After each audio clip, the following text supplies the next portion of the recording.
అసాధ్యాలు అన్న వాటికి మీ మెదడులో వాతలు పెట్టండి. బలహీనమైన సంకల్పం మర్త్య సంకల్పం.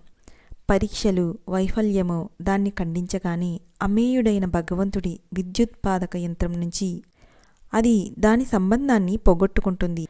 కానీ మానవ సంకల్పానికి వెనక ఎన్నడూ విఫలం కాని దైవ సంకల్పం ఉంది. చావుకైనా సరే దైవ సంకల్పాన్ని అడ్డగించే శక్తి లేదు. వెనకాల అవిచ్ఛిన్న సంకల్ప బలమున్న ప్రార్థనను భగవంతుడు నిశ్చయంగా నెరవేరుస్తాడు. చాలామంది మానసికంగానో శారీరకంగానో లేదా రెండు విధాల సోమరులయ్యి ఉంటారు.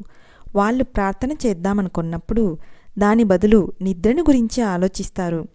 తల జోగినప్పుడు పక్క మీదకు వాలతారు. అంతటితో ప్రార్థన సరి. గోతిలో పూడుకొని పోతుంది సంకల్పం. మర్త్య మానవుడి మెదడు నిండా అసాధ్యాలు ఉంటాయి. కొన్ని రకాల స్వభావాలు, అలవాట్లు ఉన్న కుటుంబంలో పుట్టడం వల్ల వాటి ప్రభావానికి లోబడిపోయి కొన్ని పనులు తాను చెయ్యలేను అనుకుంటాడు. అతడు ఎక్కువ నడవలేడు, ఇది తినలేడు, దానికి తట్టుకోలేడు.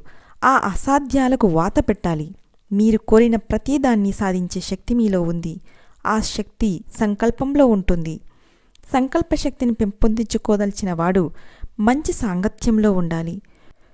గొప్ప గణిత శాస్త్రవేత్త కావాలని మీకు కోరిక ఉన్నప్పుడు మామూలుగా ఉండే మీ సహచరులు గణిత శాస్త్రం అంటే కిట్టని వాళ్ళు అయితే మీరు నిరుత్సాహం చెందుతారన్నది నిశ్చయం. కానీ మీరు గణిత శాస్త్ర నిపుణులతో కలిసి మసులుతూ ఉంటే మీ సంకల్పం బలపడుతుంది. ఇతరులు చేయగలిగినప్పుడు నేనూ చేయగలను అని తలుస్తారు. సంకల్పాన్ని పెంపొందించుకోవాలన్న ఉత్సాహంలో ముందే పెద్ద వాటికి ఎగబడకండి. సఫలత పొందడానికి చేయలేకపోయానని మీరు అనుకున్న చిన్న పనిని మొదట సాధించడానికి మీ సంకల్పాన్ని ఉపయోగించండి. దానికోసం మీరు గట్టిగా పనిచేస్తే మీరు సాఫల్యవంతులు అవుతారు.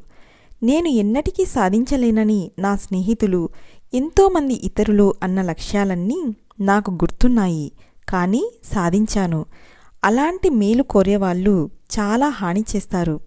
అలాంటి వాళ్ళ నుంచి రక్షించాలి దేవుడు మనను.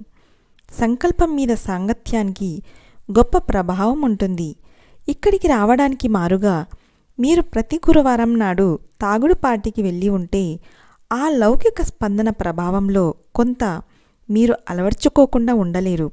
మీ సాంగత్యం వల్ల మీ సంకల్పం నిశ్చితంగా ఉత్సాహవంతం అవుతుంది లేదా బలహీనమవుతుంది. మీ అంతటా మీరు సంకల్పాన్ని పెంపొందించుకోవడం చాలా కష్టం. ఎదుట మీకొక దృష్టాంతం కావాలి. మీరు చిత్రకారులు కాదలుచుకుంటే మీ చుట్టూ వర్ణచిత్రాలను, చిత్రకారులను పెట్టుకోవాలి. మీరు దివ్య మానవులు కాదలుచుకుంటే చుట్టూ ఆధ్యాత్మిక సాంగత్యం ఏర్పరచుకోవాలి. విశ్వాసం వేరు, అనుభవం వేరు. మీరు విన్నదాన్ని లేదా చదివిన దాన్ని యథార్థమని అంగీకరించినప్పుడు విశ్వాసం కలుగుతుంది. కానీ మీకు వాస్తవంగా ఇంద్రియగోచరమైనది అనుభవం. భగవంతుడి విషయంలో అనుభవం పొందిన వాళ్ళ ప్రగాఢ విశ్వాసాలను ఎవ్వరూ కదల్చజాలరు. మీరెన్నడూ నారింజ పండు రుచి చూసి ఉండకపోతే దాని లక్షణాలను గురించి చెప్పి మిమ్మల్ని మోసగించగలుగుతాను. కానీ మీరు కనుక ఆ పండు తిని ఉంటే నేను మోసగించలేను. మీకు తెలుస్తుంది. దాని అనుభవం మీకు కలిగే ఉంటుంది. Thank you.